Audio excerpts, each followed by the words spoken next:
I've been saying this forever. Kamala don't got no policies. I've been saying forever, but she actually came out with some policies. And I said, hold on. Y'all know in my group chat, they was going in. So I was on the back end seeing, I was like, hold on, she got some policies now. Kamala actually got some policies. So I figured, this is the money portion. We might as well talk about Kamala's and Trump's economic policies. That way we can see what's going on. So let's go ahead and just get straight into it. Let's get straight into it.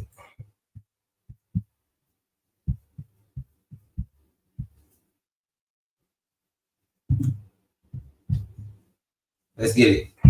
This video was brought to you by Imprint. Last Friday, at a campaign speech in North Carolina, Vice President and Democrat nominee Kamala Harris gave us the most detailed outline of her economic policy agenda yet. In the speech, Harris announced her intention to create a, quote, opportunity economy by building up the middle class, and advocated for, among other things, a sharp increase in house building, a ban on so-called price gouging, and generous tax benefits for families. So in this video, we're going to take a look at Harris's economic policies, why parts of the media don't like them, and why they'll probably go down well with voters. Before we start, if you haven't already, please consider subscribing and ringing the bell to stay in the loop and be notified when we release new videos. So let's get straight into it. As we see it, Harris articulated basically 4 big policies last week, which all tell us something about her economic policy platform more generally. The first of these was to do with medical costs, or more specifically, how to lower them. Here... All right, y'all. So I just want to go ahead and review some of these. Let me see. She had definitely a better, they had a better picture of it.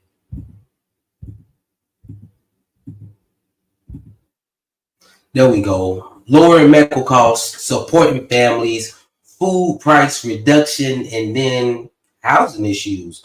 With medical costs, I feel like that's just going to be a continuation on, what they did for the insulin stuff, bringing medical costs down for different people.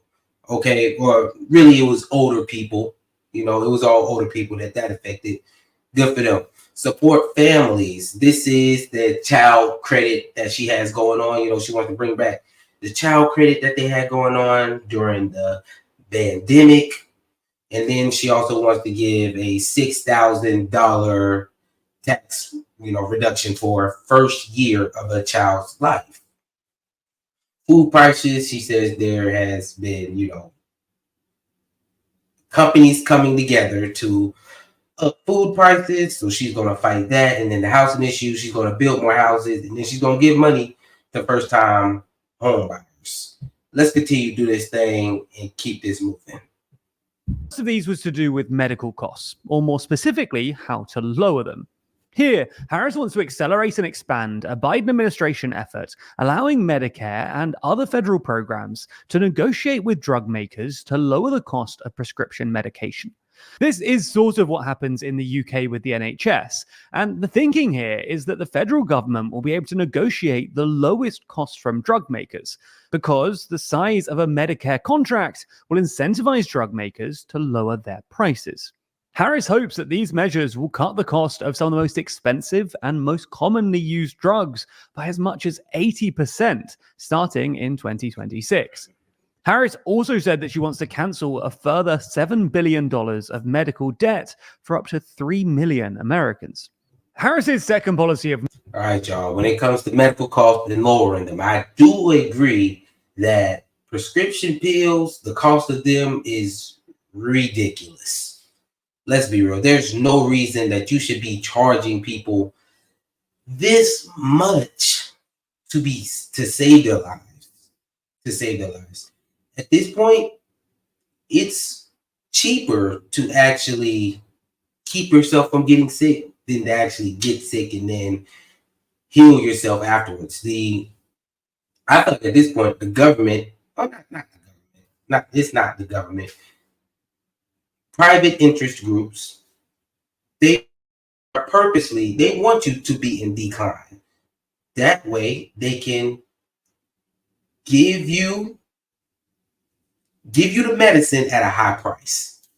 That's how it is. Basically, a lot of the foods over processed, all that stuff is not good for you. Most people are going downhill, and then they just going to feed you the medicine at a over expensive price. Instead of trying to cut a lot of these medical, why we can't do prevention in the beginning part of it? Like that's my thing. Where is the prevention efforts at all? That's what we need. We need more prevention methods. That way people won't have to deal with this stuff in the first place. However, I know that there will be small groups of people who they're inclined to get it no matter what they do. Those are the people who medical costs should be coming down. Those are the people who need help. But for a majority of people, who just didn't do any preventative measures at all, didn't care, and now, you're in decline and you need these costs, that's where I feel like it's kind of a rock and a hard place with this subject. It's kind of a rock and a hard place. We need to take better care of ourselves anyway. From the beginning, take better care of yourself. That way you're not part of this group who's fighting for lower costs, because it won't affect you. Now, the small group of people who, no matter what, this happened to them, they have these costs and they have to pay it. Those people are the people who need help. And that's point period. And now the medical debt forgiveness, I've heard forgiveness before, y'all. I've heard forgiveness before. You believe it if you want to. I will not believe forgiveness ever again in my life. I just won't believe forgiveness ever again in my life. I've heard it before, and it did not happen for me. I won't believe it ever again in my life. The biggest tell you to get financially responsible and start paying off your medical debt by yourself and don't depend on the government. Figure out a way to do it. Figure out a way to cut costs, save costs, because the government, I don't think they're going to save you. Like I said, I've heard the forgiveness thing before. I've heard it before. You believe it if you want to. I'm not going to believe the forgiveness portion. It's just not, or let's say it'll be specialized groups that will get it. But as on a mass whole thing, I don't believe it. I don't believe it. Of note relates to support for families. Specifically, Harris wants to restore a COVID-era $3,600 per child tax credit and introduce a new $6,000 tax credit for the first year of a child's life. Now, these policies should go down well with the electorate, both because, well, who doesn't like tax credits, but also because there's a growing sense that having children is becoming too expensive in America. It also contrasts nicely with a policy proposed by J.D. Vance back in 2021 that's since resurfaced, where he advocates for higher taxes on childless people. Even though these policies are essentially two sides of the same coin, they're both tax incentives that encourage having children, and we should say that Vance has since come out in favor of a tax credit. The optics are obviously very different. Harris's third policy is support for families. She came out with $3,600 for every kid you have, and then $6,000 for a kid in their first year. Help the families. I support helping the families. Help the families. This does not affect me at all. It doesn't affect me at all. I think a tax credit for families. Yeah. And having a kid, it is pretty expensive. It's not just pretty expensive. It is expensive in general. That's why I don't have a kid, and I don't want one for a couple of years. You feel me? Until I can actually afford one. But other than that, I'm cool with helping people who need the support and who have kids, put a little extra money in their pockets so it can go to better the kid's life. So I'm not going to hate on that too much. It doesn't affect me. So I don't have a immediate connection with this. I know it affects people around me. It does affect people around me. So for them, this would help them out a lot. I know having 3,600 extra dollars in anybody's pocket helps. So for the people around me, this definitely would help them. Is about food prices. Here, she's promising to send Congress proposed federal limits on price increases for food producers and grocers to combat what she describes as price gouging. This is perhaps a policy that's attracted the most attention in the media, and most of it's been negative. Outlets like the Washington Post have dismissed the policy as an ineffective gimmick, arguing that price controls don't actually bring down prices, but just lead to shortages. Now, we're not going to get into this in too much detail here, but there are basically two relevant questions. First, have corporations used rising inflation expectations to increase prices disproportionately? And second, do price controls work to prevent this? With regard to the first question, there is some evidence, much of it compiled by an economist called Isabella Weber, that at least the large corporations have used the general uptick in inflation to justify price rises, even for goods that aren't directly affected by inflation.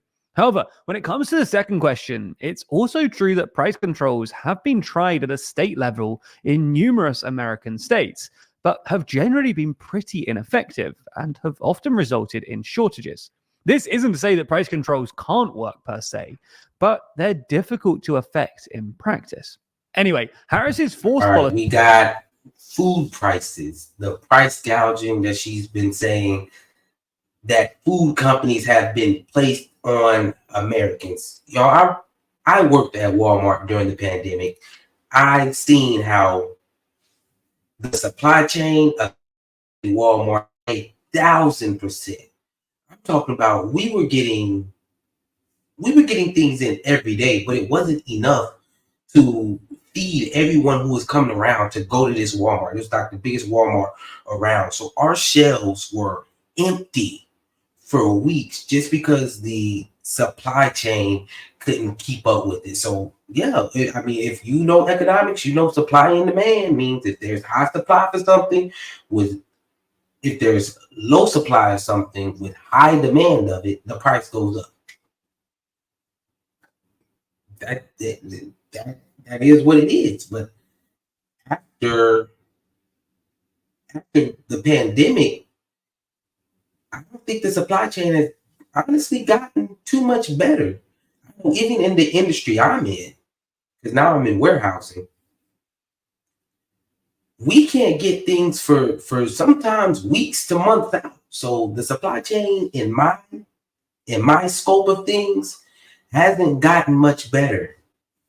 So I don't know how prices would come down from this unless food makers take a hit from this. I know at Walmart, they don't make any money from the grocery part anyway. They make all their money on all the other stuff y'all get, all the deodorants, all the toys, the lawn care stuff that y'all get, the tech stuff that y'all buy. That's where they will actually make their money. The grocery part, that's a losing asset for them. So it wouldn't be Walmart that she would have to go through, which means that it wouldn't be Kroger, it wouldn't be none of those people. It would strictly be,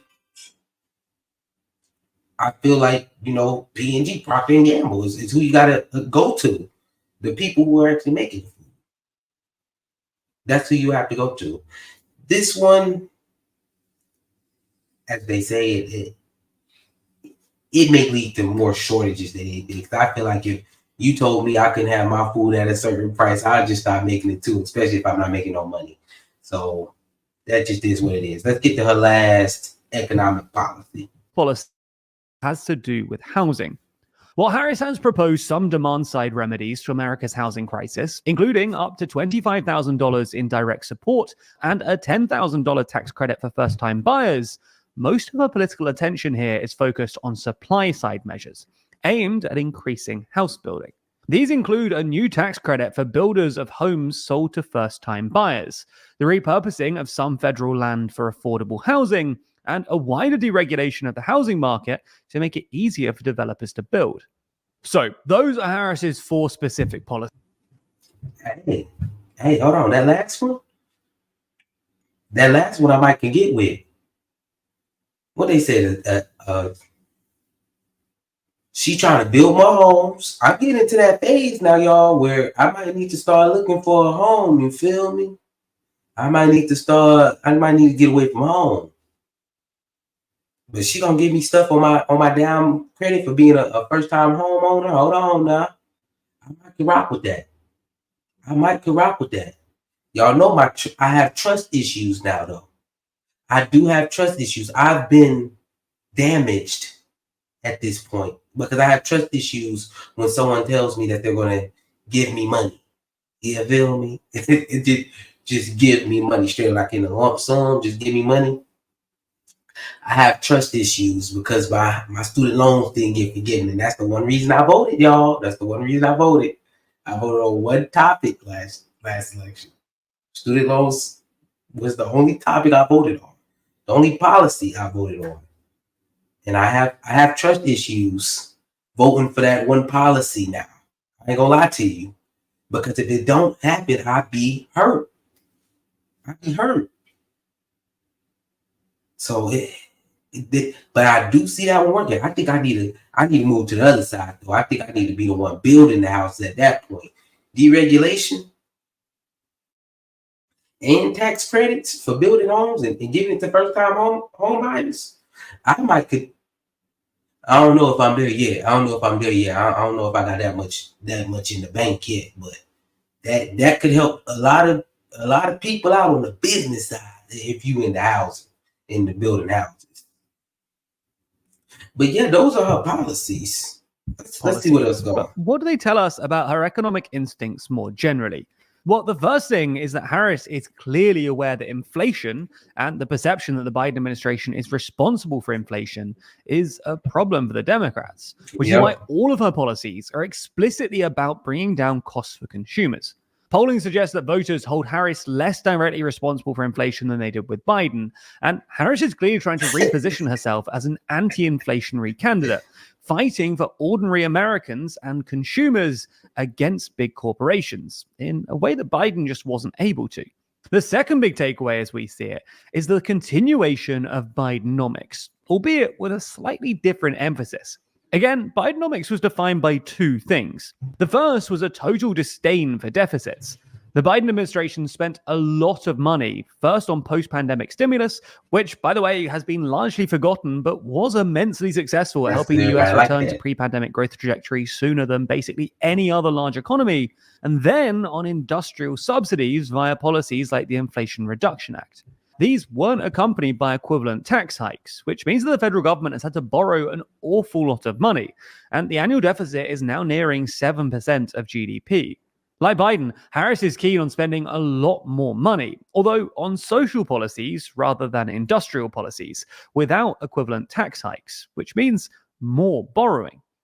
In the past, Republicans would have jumped on this to accuse the Democrats of fiscal incompetence. But because Trump ran large deficits during his time in office and is now promising both more spending and tax cuts, they've been unable to capitalize on it. The second element of Bidenomics is aesthetic. Basically, Biden liked to present himself as the defender of ordinary Americans and consumers against big corporations. This is why Biden was the first president to walk a picket line, and why his administration was so enthusiastic about antitrust suits against big companies. By attacking corporate price gouging and talking up new antitrust violations into big pharma and food companies, Harris is positioning herself in a similar way to Biden. So, will Harris's socially oriented version of Bidenomics actually work? Well, its fundamentals are politically strong. After all, who doesn't like more spending without tax hikes or bashing big corporations? Nonetheless, whether Harris's broader pitch to voters succeeds will depend on whether or not she can maintain her distance from Biden's inflation-riddled economy, and whether or not the US economy maintains its momentum until November. If you want to keep learning, the very best... Yep, that's it right there. I feel like Kamala better stay away from everything Biden right now. Stay away from it, because everyone definitely does blame Biden for the inflation. I don't know who y'all are blaming. I feel like, hey, Biden, what's going on? Bidenomics is what they're called. So he gets all the blame. And she hasn't really been, blamed for all of the economic policies that Biden had. So if I was her, I would definitely stick pretty much away from them, not move anywhere towards them, because she wants to definitely keep herself away from everything that has to deal with Bidenomics.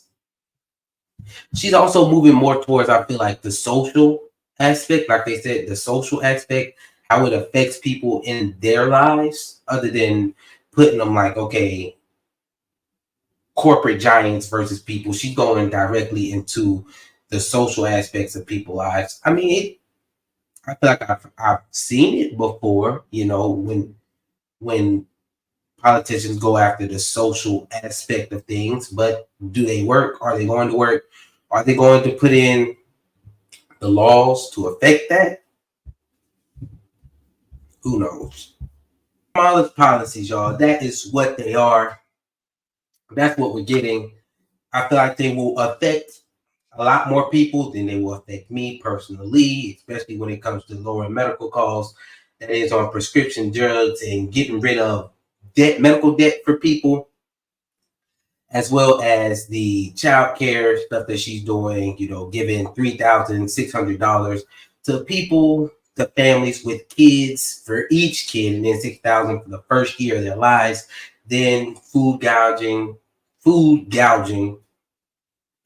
that she's going after corporate companies for that. And then she's in it with the housing issues, which the housing issues, probably the biggest thing that I will be looking into, because I feel like that's where I'm going, and that's the position that I care about, that she said. That I think that's the most important, the most exciting thing that I feel like will affect me.